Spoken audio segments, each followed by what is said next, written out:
Assalamualaikum warahmatullahi wabarakatuh.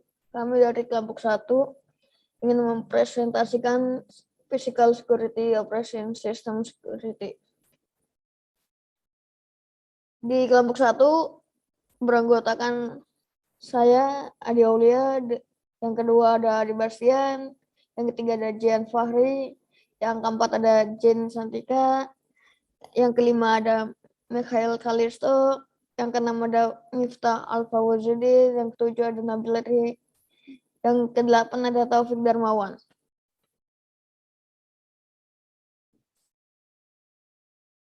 Di sini saya akan menjelaskan physical security.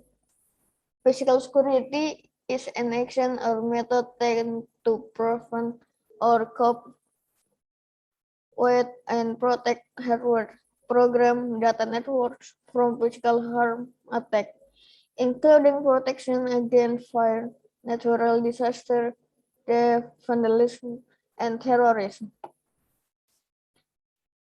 Jadi physical security atau keamanan fisik adalah tindakan atau metode yang dilakukan untuk mencegah atau mengatasi dan melindungi perangkat keras, program jaringan data dari serangan bahaya fisik termasuk perlindungan terhadap kebakaran, bencana alam, pencurian, perusakan, dan terorisme.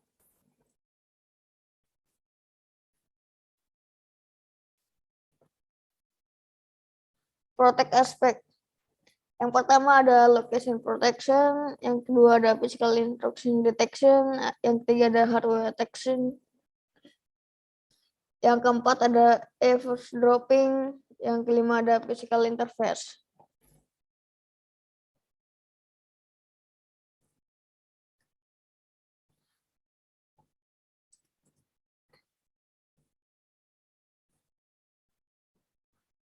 Location protection atau lokasi perlindungan, physical intrusion detection atau fisik deteksi intrusi, hardware attack atau serangan perangkat keras,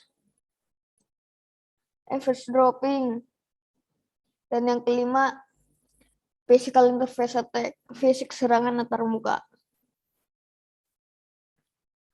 Lock and save.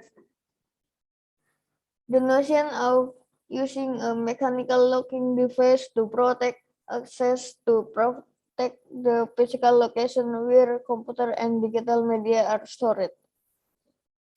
For further improvement, the search space in this case can be reduced even further, however, depending on the lock manufacturer.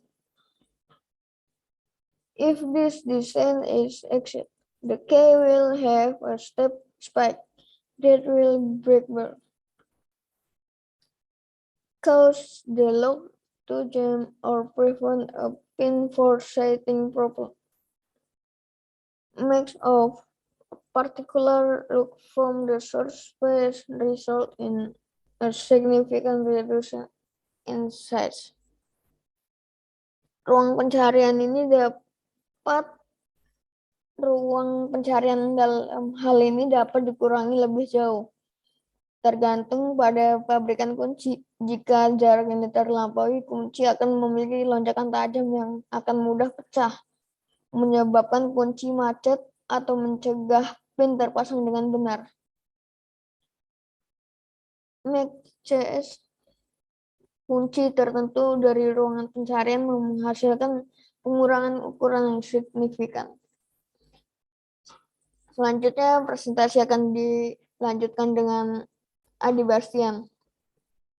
Dipersilakan Adi Bastian.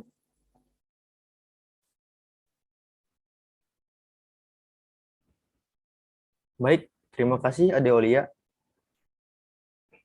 Selanjutnya, saya Adi Bastian akan melanjutkan materi physical security, submateri authentication technology. Authentication is a system to ensure those who have the right to enter and use electronic information system. Autentikasi adalah sistem untuk memastikan mereka yang memiliki hak untuk masuk dengan dan menggunakan sistem informasi elektronik. The authentication of individual can be derived from something they know, something they process, and something they are. Autentikasi individu dapat diturunkan dari sesuatu yang mereka ketahui, sesuatu yang mereka proses, dan sesuatu yang mereka miliki. Di sini ada beberapa teknologi autentikasi yang akan dibahas. Di antaranya ada barcode, magnetic stripe card, smart card, RFID, dan biometrik.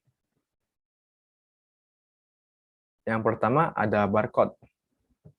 Printed label called barcodes were developed around the middle of the 20th century as a way to improve efficiency in grocery checkout and are now used universally in application as diverse as identifying wildlife. Barcode dikembangkan sekitar pertengahan abad ke-20 sebagai cara untuk meningkatkan efisiensi dalam pembayaran belanja. Dan sekarang digunakan secara universal dalam aplikasi yang beragam, seperti mengidentifikasi satwa liar. Barcodes are rendered as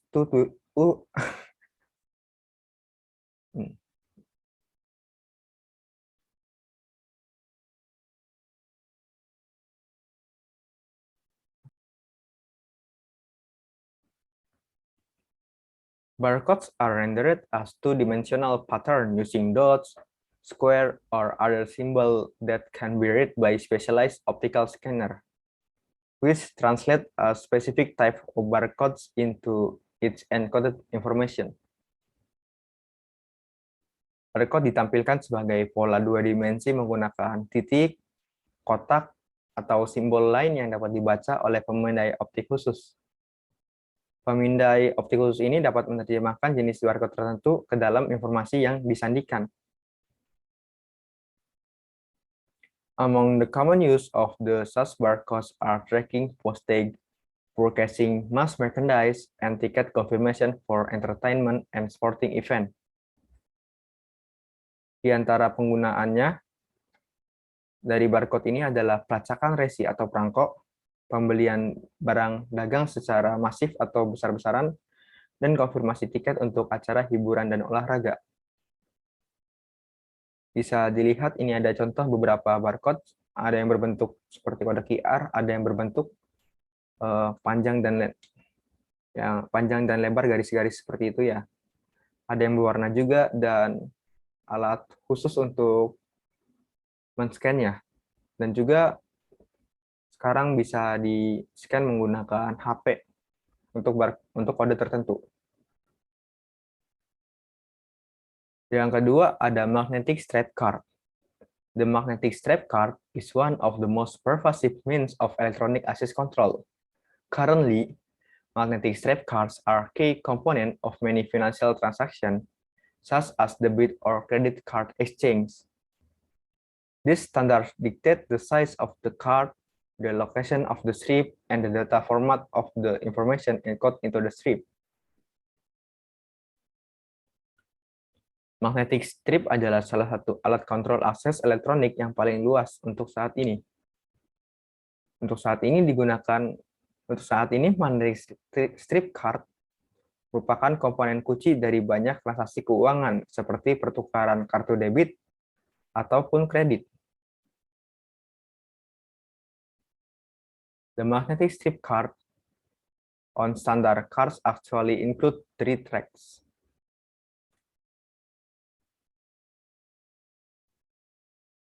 Strip magnetik pada kartu biasanya terdiri dari 3 track atau jalur. The first track of a magnetic stripe card contains the cardholder full name in addition to an account number, format information, and other data at the discretion of the issuer. Track pertama kartu strip magnetik berisi nama lengkap pemilik kartu, format informasi, dan data lainnya sesuai kebijakan penerbit kartu. The second track may contain the account number, expiration date, information about the issuing bank, and other discretionary data. Track kedua dapat berisi nomor rekening, tanggal kadaluarsa, informasi tentang bank penerbit, dan data diskrisioner lainnya. The third track is much less commonly used. Track ketiga itu sangat jarang digunakan. Di sini ada contoh dari strip, magnetic strip ya. Biasanya ada di bagian belakang kartu dan cara penggunaannya bisa digesek. Ya biasanya digesek jika di kasir toko ada alatnya biasanya. Dan juga di ATM itu biasanya modelnya yang model telan. Jadi tinggal ditaruh kartunya, nanti dia akan otomatis menarik kartu tersebut. Yang ketiga, ada smart cards. Smart card has integrated circuit, optionally with an onboard microprocessor. This microprocessor feature reading and writing capabilities, allowing the data on the card to be both accessed and altered. Smart card memiliki sirkuit terintegrasi, opsional dengan mikroprosesor terpasang. Mikroprosesor ini memiliki kemampuan untuk membaca dan menulis, dan juga memungkinkan data pada kartu untuk diakses dan juga untuk diubah. Smart card technology can provide secure authentication mechanisms that protect the information of the owner and are extremely difficult to duplicate. Teknologi smart card dapat menyediakan mekanisme autentikasi yang aman untuk melindungi informasi pemilik dan sangat sulit untuk diduplikasi. Jadi sama aja seperti magnetic strip card, cuman ini menggunakan chip ya. Ini yang dimaksud menggunakan chip, ada di kartunya itu ada semacam biasa kita temukan pada kartu SIM biasanya. Kartu SIM-nya. Dan juga model bacanya juga model telan, bukan model gesek seperti magnetic strip. Yang keempat ada RFID. The use of radio frequency identification or RFID is a rapidly emerging technology that relies on small transponder to transmit identification information via radio wave.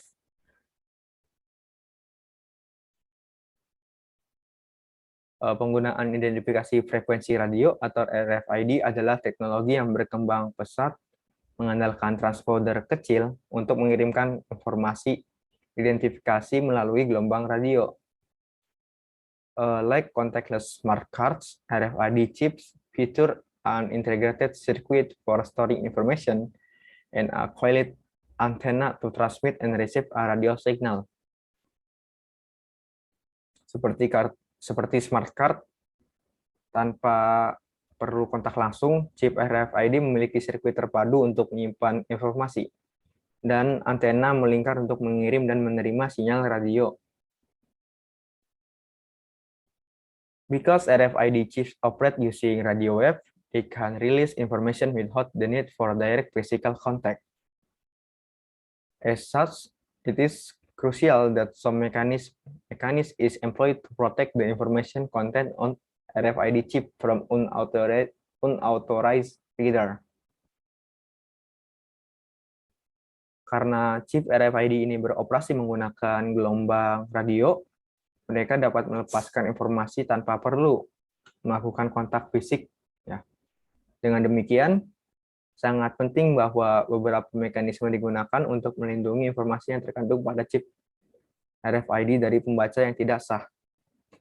Jadi jangan perlu khawatir jika data kita akan dicuri secara jauh, karena ini punya mekanisme keamanan yang sendiri ya. If no such mechanism were used, a malicious party could easily steal personal information from a distance. Jika tidak ada mekanisme seperti itu yang digunakan, pihak lain dapat dengan mudah mencuri informasi pribadi dari jarak jauh. Ini contohnya ya. Tag-nya ini kita bisa anggap aja chip. Jadi dia akan ada antena yang dapat membaca chip dan menerima data, lalu akan mengirim ke database untuk konfirmasi tentang data tersebut. Yang selanjutnya ya, yang terakhir, dari autentikasi teknologi ini ada biometrics. The term biometric is security refer to any measure used to uniquely identify a person based on biological or physiological traits. Istilah biometrik dalam keamanan mengacu pada cara apapun yang digunakan untuk mengidentifikasi seseorang secara unik berdasarkan sifat biologis atau fisiologis. Generally, biometric system incorporates some sort of sensor or scanner to read in biometric information and then compare this information to the stored templates of accepted user before granting access. Umumnya, sistem biometris menggabungkan sensor atau pemindai untuk membaca informasi biometris dan kemudian membandingkan informasi dengan data yang tersimpan dari pengguna yang diterima sebelum memberikan akses.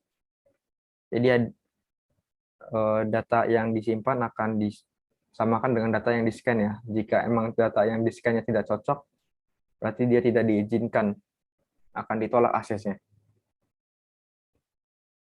There are several requirements that must be met for a characteristic to be considered usable as a biometric identification. Ada beberapa persyaratan yang harus dipenuhi agar suatu karakteristik yang dipertimbangkan untuk dapat digunakan sebagai identifikasi biometrik. Yang pertama ada universality. Almost every person should have this characteristic. Universalitas. Jadi hampir setiap orang harus memiliki karakteristik ini. Contohnya kita semua orang memiliki jari. Distinctiveness is person should have noticeable difference in the characteristic. Kekhasan, setiap orang harus memiliki perbedaan yang mencolok dalam karakteristik. Nah, jadi contohnya kan harus berbeda ya. Semua orang harus punya, tapi harus berbeda. Contohnya sidik jari, semua orang itu berbeda-beda. Permanence, the characteristics should not change significantly over time. Kekekalan, karakteristiknya seharus tidak berubah secara signifikan dari waktu ke waktu. Jadi ya karakteristik yang ketiga ini jangan sampai sesuatu itu bisa berubah secara waktu ke waktu, seperti panjang gigi, panjang kuku, ataupun panjang rambut ya. Jadi mungkin contohnya itu sidik jari itu udah paling bagus sih, karena semua orang punya, semua sidik jari itu berbeda-beda, dan akan terus sidik jari tersebut dari waktu ke waktu tidak akan berubah secara signifikan. Mungkin itu saja yang bisa saya sampaikan tentang authentication teknologi. Materi selanjutnya akan dilanjutkan oleh presenter Jian. Kepadanya dipersilakan.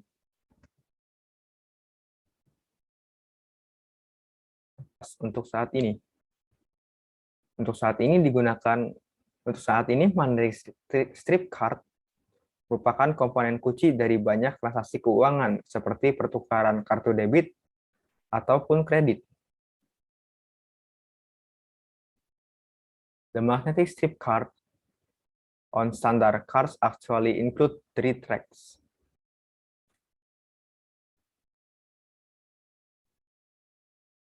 Strip magnetik pada kartu biasanya terdiri dari 3 track atau jalur. The first track of a magnetic stripe card contains the cardholder full name in addition to an account number, format information, and other data at the discretion of the issuer. Track pertama kartu strip magnetik berisi nama lengkap pemilik kartu, format informasi, dan data lainnya sesuai kebijakan penerbit kartu. The second track may contain the account number, expiration date, information about the issuing bank, and other discretionary data.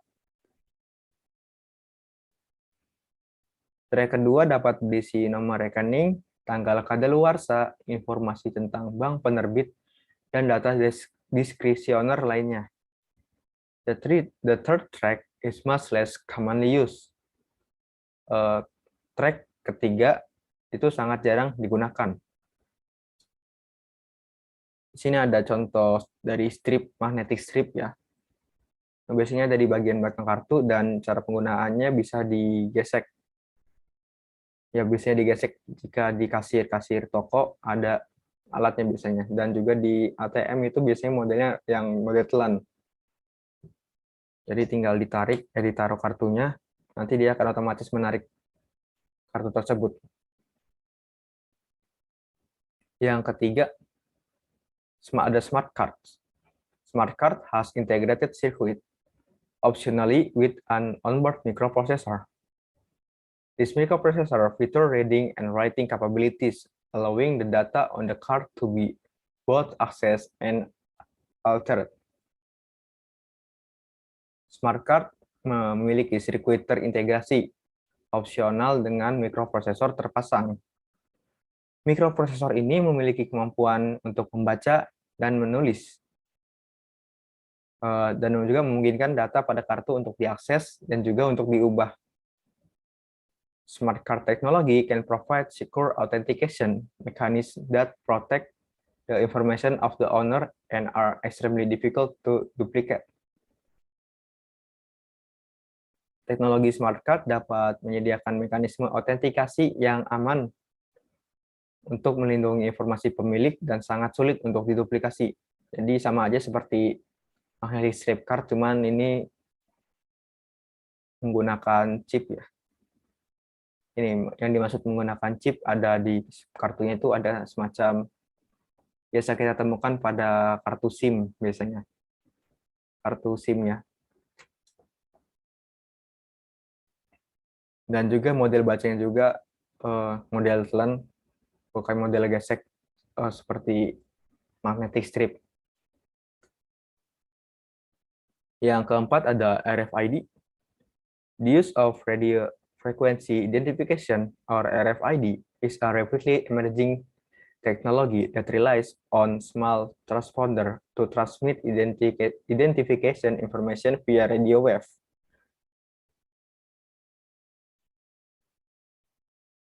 Penggunaan identifikasi frekuensi radio atau RFID adalah teknologi yang berkembang pesat mengandalkan transponder kecil untuk mengirimkan informasi identifikasi melalui gelombang radio.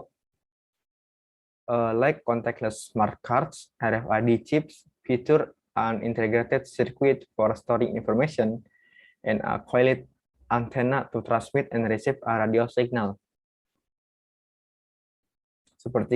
Seperti smart card, tanpa perlu kontak langsung, chip RFID memiliki sirkuit terpadu untuk menyimpan informasi, dan antena melingkar untuk mengirim dan menerima sinyal radio.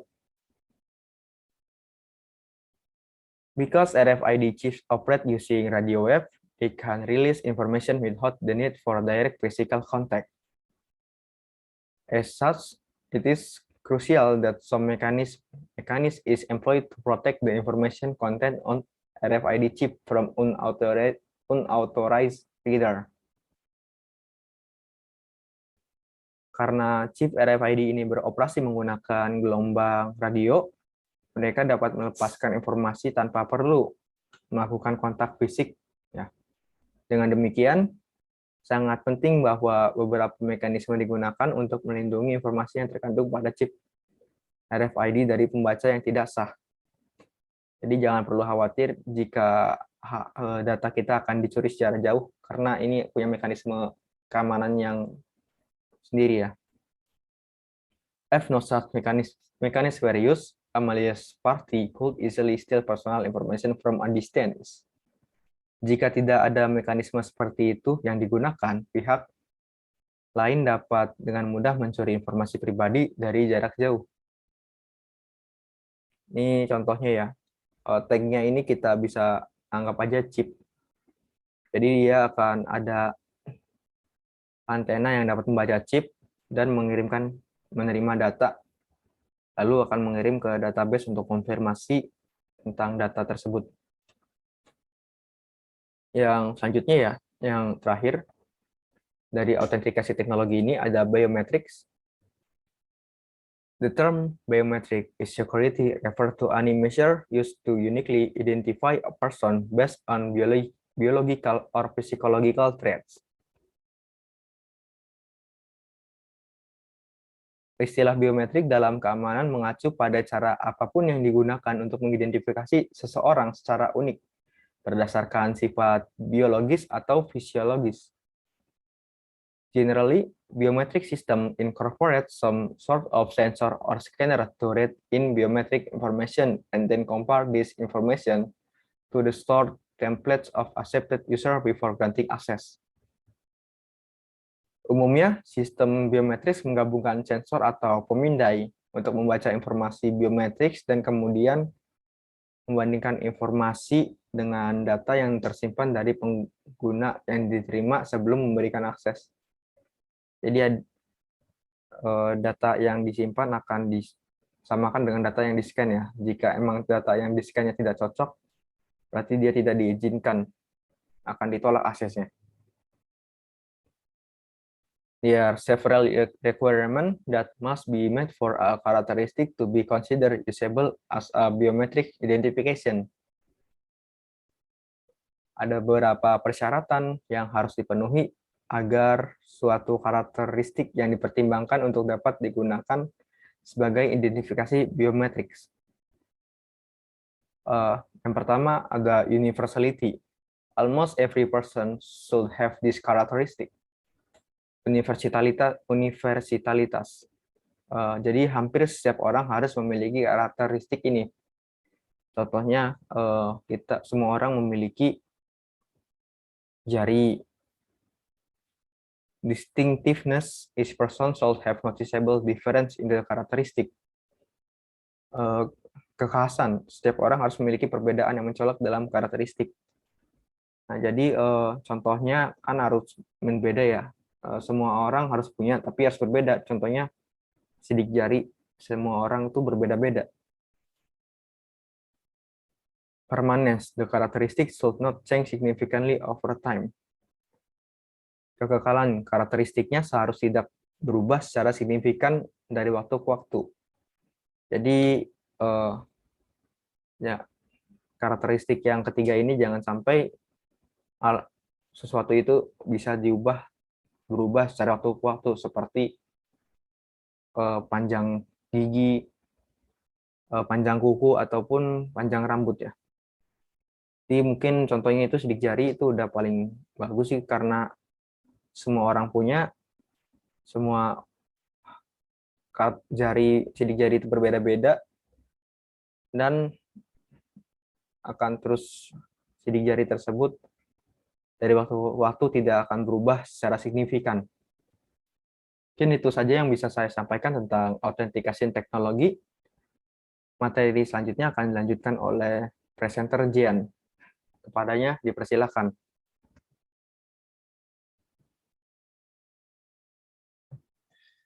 Setelah ATM ada yang dinamakan voting machine atau mesin pemungutan suara.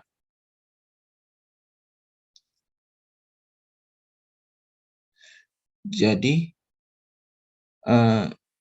setelah ATM ada namanya voting machine. Jadi kedua jenis sistem pemungutan suara elektronik memperkenalkan jalan potensial baru untuk kecurangan pemilu. Jadi manusia ini tentunya selalu berpikir bagaimana cara meminimalisir atau mencegah dari yang namanya sebuah kecurangan atau yang tidak bisa diterima atau menyeleweng dari sebuah logika manusia, sehingga manusia ini tentunya membuat inovasi baru untuk menanggulangi kecurangan tersebut. Dan salah satunya adalah voting machine security ini.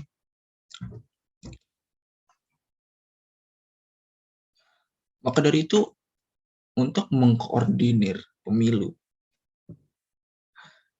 karena ini adalah sebuah ajang nasional di seluruh wilayah, bahkan sebesar ambil contoh di Amerika Serikat itu membutuhkan beberapa langkah. Yang pertama, mesin pemungutan suara individu harus akurat menghitung suara individu. Tentunya mesin dia dibuat, tentunya diharapkan untuk supaya perhitungan itu tidak terjadi kekurangan atau ketidaktepatan penghitungan. Maka dari itu mesin pastinya sudah diciptakan agar tidak terjadi kesalahan penghitungan tersebut. Kemudian selanjutnya setelah pemungutan suara ada namanya transmisi total suara ke lokasi terpusat. Jadi setelah semua pemungutan suara di setiap bagian-bagian kota atau bagian-bagian di satu negara atau provinsi itu kemudian dikumpulkan di lokasi pusat untuk mencegah perubahan perhitungan suara, yang akhirnya ini terpusat lokasi harus menghitung total hasil dengan cara yang tidak mudah rusak. Sebagian mesin pemungutan suara elektronik di Amerika Serikat diproduksi oleh Diebold yang juga merupakan pemasok ATM terbesar di negara Amerika Serikat.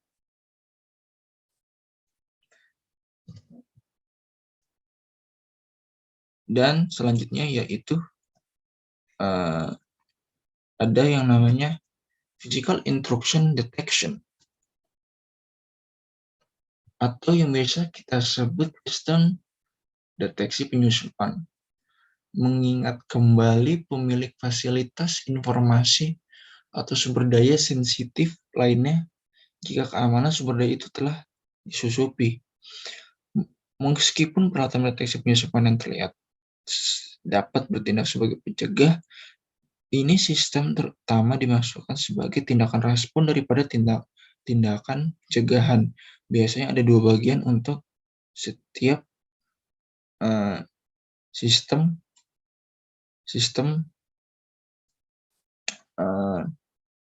deteksi, instruksi, deteksi, dan respon.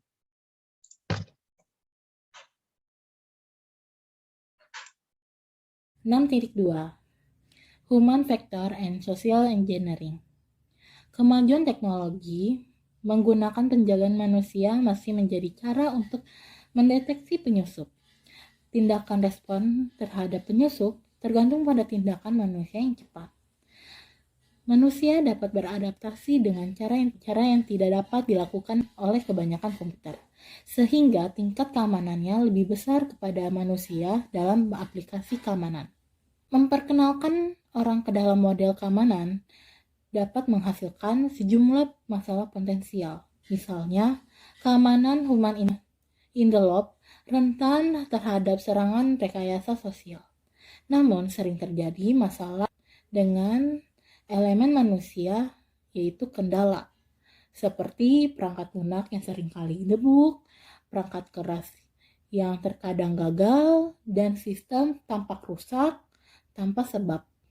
Adapun kendala manusia pada peralatan aplikasi keamanan komputer yang seharusnya dikonfigurasi dengan baik, dipantau, dan diimplementasi dengan cara yang lebih efektif. Operating System Security. 1. Operating System kompleks. Sistem operasi menyediakan antarmuka antara pengguna komputer dengan perangkat keras komputer. Sistem operasi mengatur komputer, termasuk juga ada CPU, memori, perangkat input-output, dan antarmuka jaringan. Sistem operasi menangani sejumlah tugas kompleks, banyak di antaranya terkait langsung dengan masalah potensial.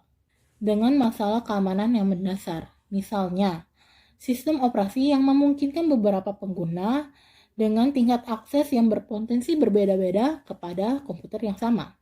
Sistem operasi dapat menjalankan beberapa program aplikasi pada saat yang bersamaan, atau yang sering dikenal dengan multitasking.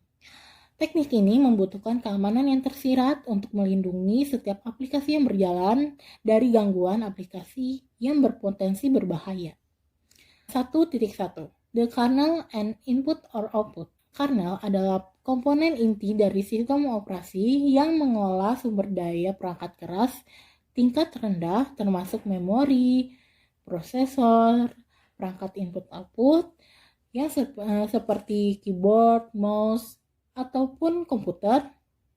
Sebagian besar sistem operasi tugas dengan kernel dalam hal metafora yang berlapis. Tentang komponen perangkat keras seperti CPU, memori, perangkat input-output berada di bagian bawah dan pengguna serta aplikasi di bagian atas. Sistem operasi berada di bagian tengah, terbagi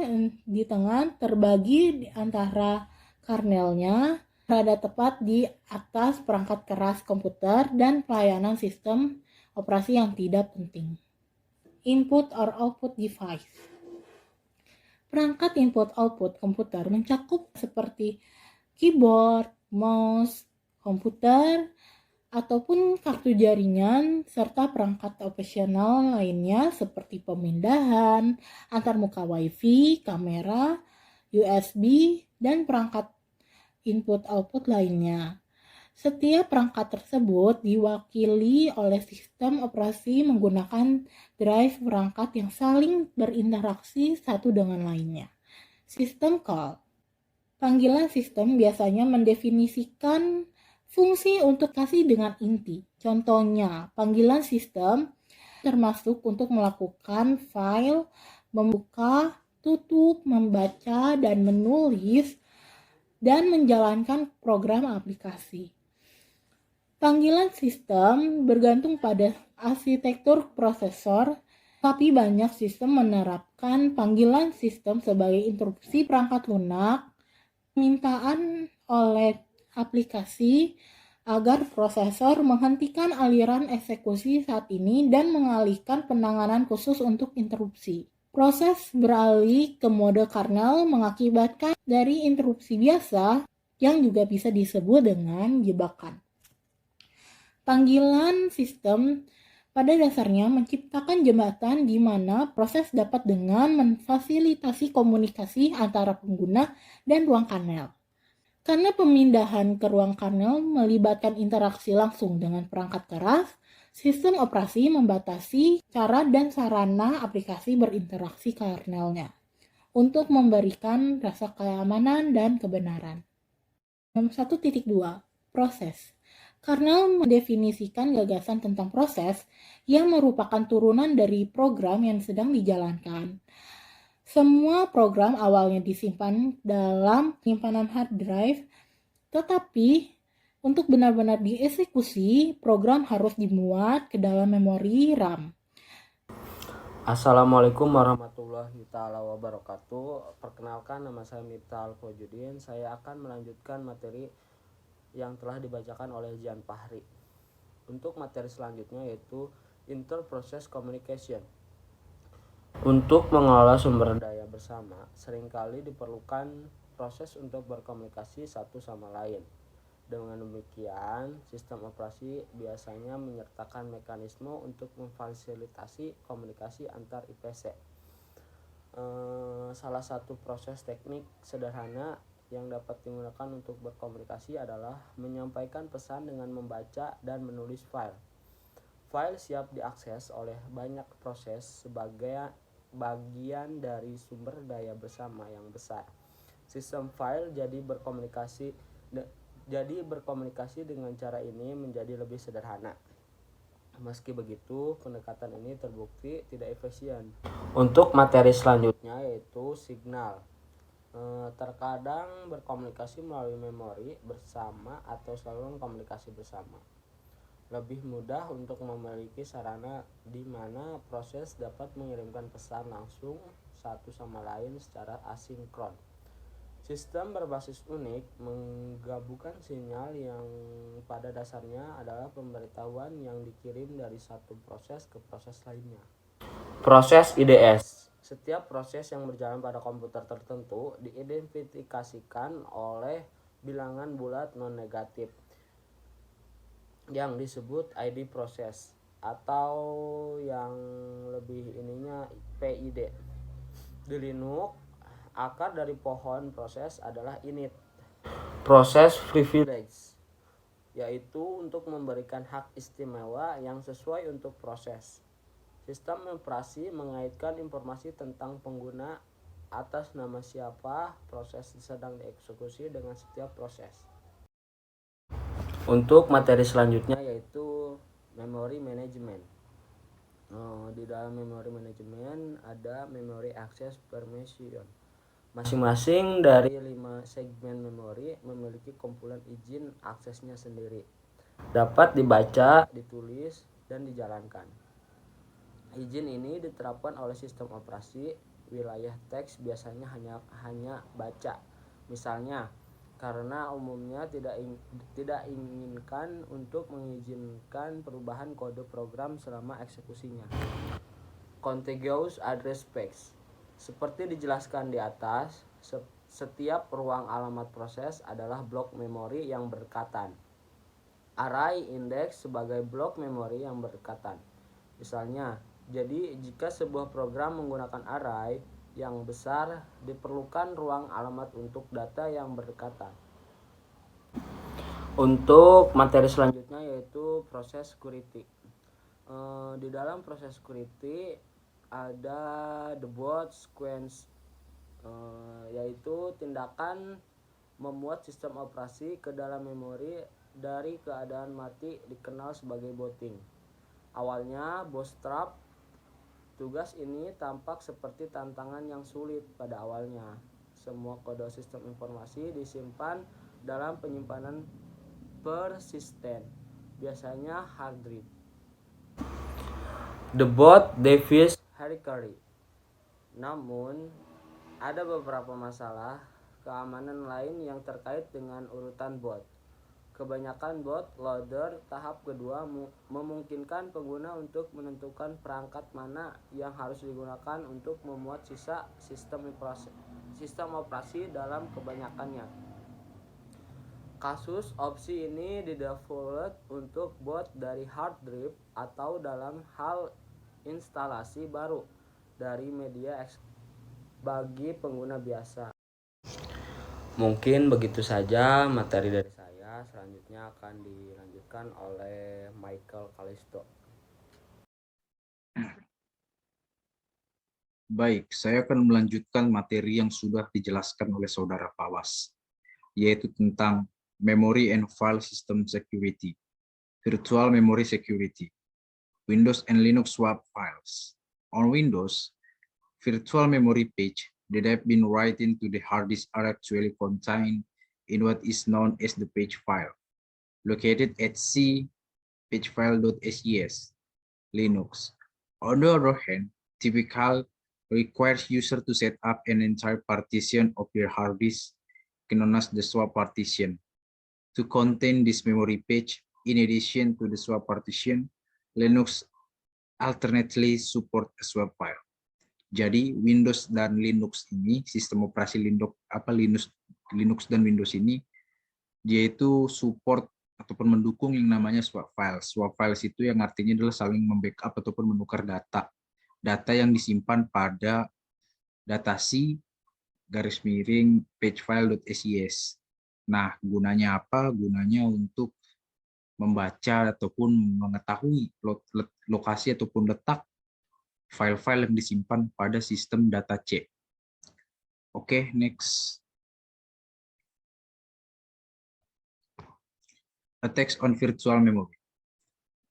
Even attackers suddenly shut down to the machine without shutting down and properly boots into an operating system via external media. This file can be fed the memory section, potentially revealing sensitive information. To reduce this rise, hard disk encryption should be used in our case, where potentially untrusted party has physical access to the machine. It prevents such an attacker from learning anything useful from the content of these files, provided he can go hold the description key. Nah, maksud dari attacks on virtual memory, terkadang ada yang namanya hacker ataupun cracker yang gunanya pokoknya yang bersifat jahat. Dia itu bisa mencuri data tanpa melalui sistem, jadi langsung ke hardware-nya ya, yaitu lewat pokoknya data itu dibongkar sama si penyerang ini, kemudian dia mengambil dari hardware. Nah, itulah kenapa kita kalau misalnya merasa pada hard disk kita atau sistem kita itu memiliki data-data informasi yang sensitif, kita perlu yang namanya membuat enkripsi ataupun deskripsi, yaitu membuat password. Memang tidak mungkin penyerang itu masuk ke sistem kita, setidaknya mengurangi ataupun meminimalisir terjadinya data kita yang dicuri. Begitu. Next. An example of vulnerability. An example of this scenario can be found in code. Notice in this example of how there is no call to close the file descriptor before executing a new process. Symbolic links and shortcuts. On Linux and other Unix-based system, it can be a safe approach to use symbolic links, also known as symlinks, which can be created using commands to the user. Symlinks appear to be on disk like any other file, but instead containing information, they simply point to another file in the disk. Newer version of Windows support symlinks similar to those on Unix, but more common is the use of shortcuts. Shortcuts are similar to symlinks in that they are simply pointer to the other file on disk. Nah, maksudnya sebagai contoh kemudahan di sini adalah kadang kan ada kita skenario dilihat pada kode, lihat aja notifikasi apa yang dipanggil ataupun yang sedang di jalan ataupun yang tutup pada file descriptum sebelum menjalankan sebuah proses. Nah, pada symbolic links and shortcuts ini maksudnya adalah tadi seperti file descriptor tadi, yaitu mengakses suatu file lebih mudah. Biasanya ada yang namanya symlink ya, shortcuts ya. Jadi untuk memperpendek, jadi udah ada alamat linknya, ini loh mau ke sini gitu. Misalnya mau ke folder C, dia langsung buat ngetik apa namanya, jadi tanpa mencari-cari lagi begitu. Nah, biasanya Windows juga membawakan versi terbaru. Nah, cuman dia caranya berbeda seperti pada Linux begitu. Tapi tujuannya tetap sama, untuk mengakses sebuah file pada sistem data C begitu. Application program security. Nah, compiling and linking.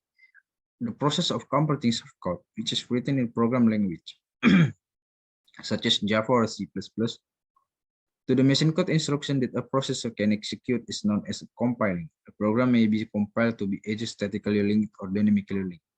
With static link, a shell library such as operating system function that a program needs during its execution copied to the into compile from this. Nah, nah, aplikasi program keamanannya ini ada yang namanya membuat compile ataupun mengkonversi sebuah source code ya, codingnya gitu ya bahasanya ya, bahasa program ya. Supaya apa? Lebih enak gitu. Orang yang nggak mengerti atau apa, dia nggak bisa langsung mengakses data, dia harus mempelajari dulu seperti itu. Yang gunanya sama, untuk saling berbagi dengan yang lain gitu kan, sesama program gitu. Nah, pada Microsoft Windows juga dikenalkan yang namanya DLL, yaitu Dynamic Linking Library. Nah, dia seperti Unix system, dia lebih simpel ketika untuk memberikan sebuah objek gitu. Dia juga Dynamic Linking ini sebagai pengoptimalan penyimpanan pada hard disk gitu kan, dan mengizinkan pengembang untuk mengembangkan kode mereka. Kemudian simple buffer overflow attacks. In any situation where a program gets a fixed buffer in memory which information, care must be taken to ensure that copying user supply data to this buffer don't securely and with boundary checks. Nah, pada aplikasi simple buffer overflow checks ini, di mana situasinya adalah sebuah program mengalokasikan sebuah ukuran data pada memori gitu kan. yang berisi sebuah informasi. Nah, harus diperhatikan juga bagaimana siapapun user yang melakukan menyalin ataupun melakukan proses data gitu kan, supaya data kita itu dapat terpantau apa yang diambil ataupun apa yang disalin. Arithmetic overflow. The simple kinds of overflow condition actually a limitation having to do with the representation of integers in memory. In most 32-bit architecture, significant integers can be either positive or negative, and expressed with known as two complement notation. Nah, pada arithmetic overflow ini maksudnya adalah kayak membuat limit batas gitu. Nah, menggunakan bahasa integers gitu kan, yang biasa 32 bit gitu kan. Nah, siapa aja yang bisa mengakses ini, entah itu buat positif ataupun negatif. Nah, dia itu dikenalkan bagaimana ada dua notasi komplement gitu. Oke, itu aja yang saya jelaskan. Selanjutnya materi saya akan dijelaskan oleh saudari Nabila.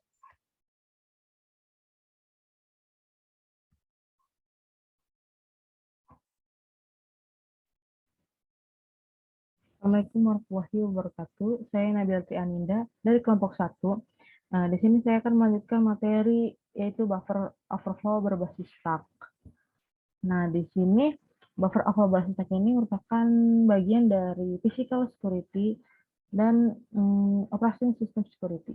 Jadi maksud buffer overflow berbasis stack ini yaitu secara khusus pada kasus ketika tumpukan eksekusi tumbuh di luar memori yang disediakan untuk itu, atau bisa juga buffer belum mengubah ukuran agak sesuai gitu memorinya, jadi terjadi tumpukan.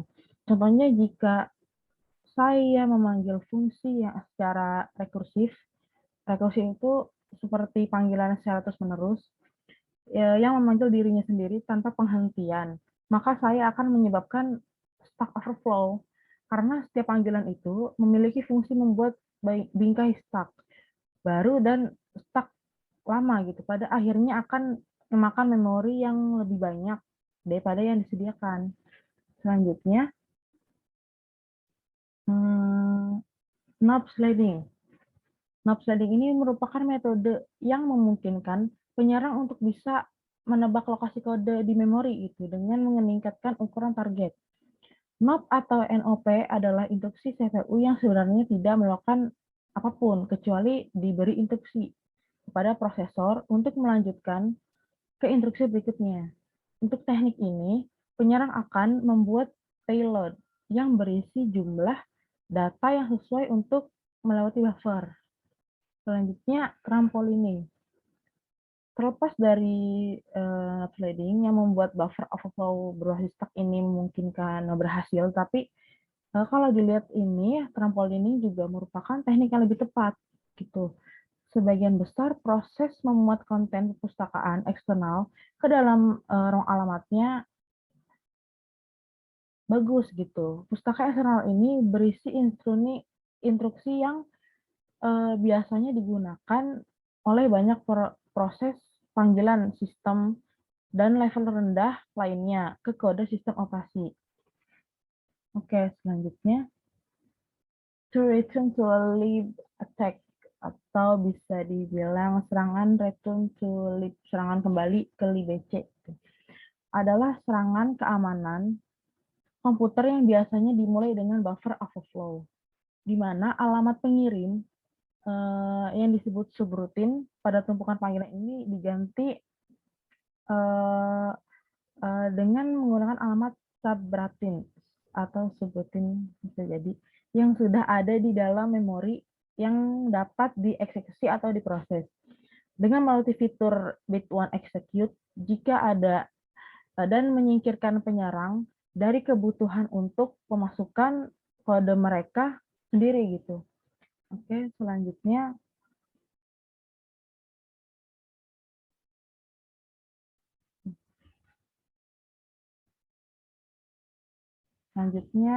heap-based buffer overflow attack.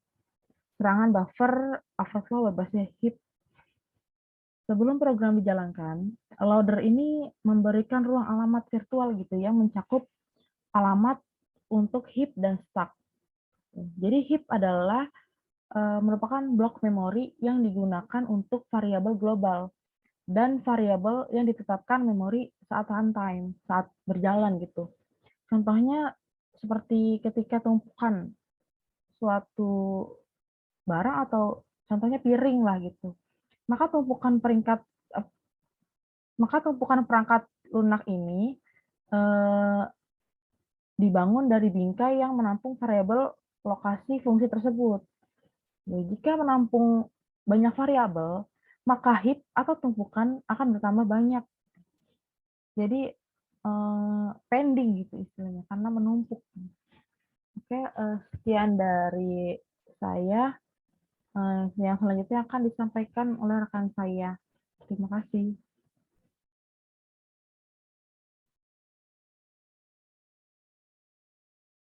Saya Taufik Dermawan. Di sini saya akan lanjutkan presentasi dari Nabila. Di poin berikutnya ada preventing heap-based buffer overflow attacks. Prevention techniques for heap-based overflow attacks resemble those for stack-based overflows. Address-based randomization prevents the attacker from reliably guessing memory location, making the attack more difficult. Jadi di sini maksudnya adalah cara mencegah serangan overflow berbasis heap, yang dimana teknik pencegahannya hampir sama dengan teknik pencegahan penyerangan overflow berbasis stack, yang dilakukan dengan cara memberikan pengalamatan secara acak yang membuat penyerang kesulitan untuk menebak di mana lokasi dari memori tersebut. Berikutnya ada format string attacks. When a programmer does not supply a format string, the input argument to the print function controls the format of the output. If this argument is user supply, this could allow an attacker to seize control and execute code in the context of the program, as rewriting a return address and function pointer.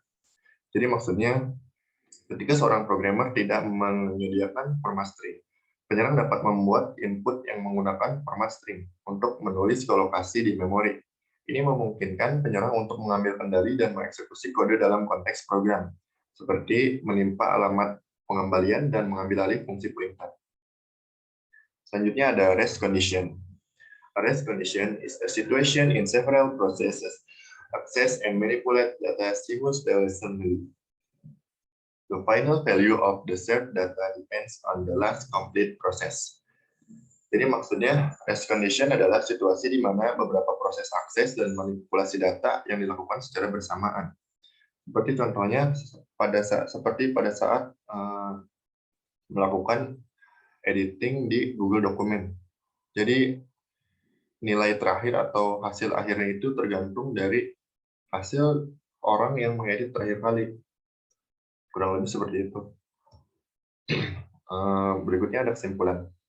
Kesimpulannya, keamanan fisikal dan keamanan sistem operasi sangatlah penting. Namun, hal tersebut dapat diantisipasi dengan membatasi akses fisik atau akses yang langsung ke fasilitas sistem komputer untuk membuat keamanan fisik dan keamanan sistem operasi dapat terjaga dengan baik. Mungkin cukup sekian dari kelompok kami, kurang lebihnya mohon dimaafkan. Jika ada pertanyaan, bisa ditanyakan di sesi selanjutnya. Assalamualaikum warahmatullahi wabarakatuh.